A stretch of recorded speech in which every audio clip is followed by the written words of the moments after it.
More than 70 years have passed since the UK last needed to go into battle to defend its freedoms. Many of the soldiers who fought in those battles are still alive, but what has died is the realization that the UK no longer needs to engage in war in order to protect its national freedoms. Lest we should remember the reality of this job well done, but done nonetheless, we have created this myth of a world of terror with a conveyor belt of forever changing enemies, fascists to communists to Muslims.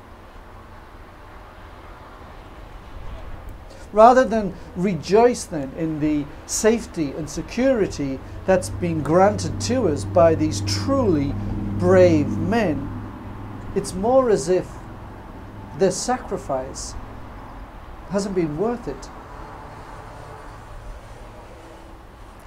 This endless myth of an endless war is never more obvious than in the weeks leading up to Poppy Day.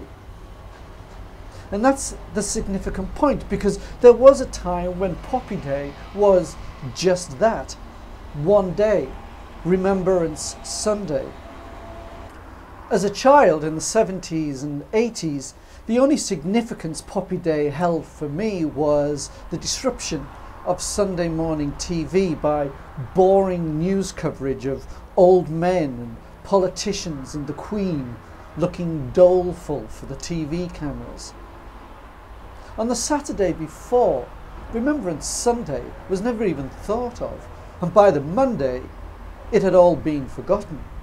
Now the lapel poppy has become an autumn fashion must-have, not just for people but for cars, including emergency vehicles, for your front door, buses, street furniture, opera houses.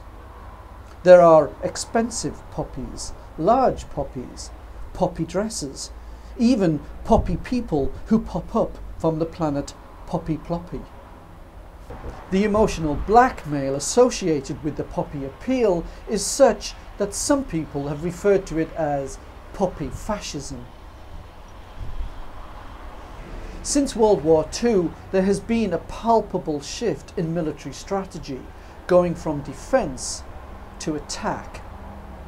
And along with this strategy has come the somewhat sanctification of our soldiers. In fact, we don't have soldiers anymore. They are brave heroes to be revered, their actions to go unquestioned, lest you are thought of as a traitor.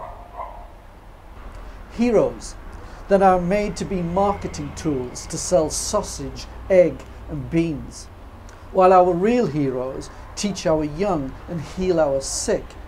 They are seen as socialist do-gooders that demand pay rises and have European Union sounding names, so they are no longer welcome in our country. A country that prefers its medical staff to be like its anaesthetic, local. Ironically then, the Poppy Day appeal provides the opportunity to enforce restrictions on our freedoms that these truly brave heroes died to protect. And this lack of freedom to doubt, to question, has given rise to some really dubious activities by Western governments. The poppy was chosen because it was the first flower to grow in Flanders fields in Belgium, where the Battle of the Somme took place.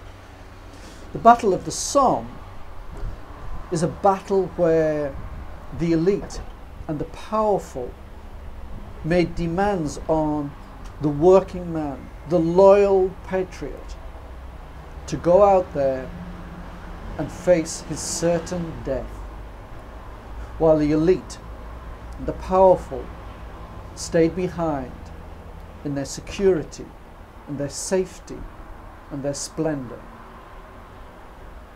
Let's not forget that.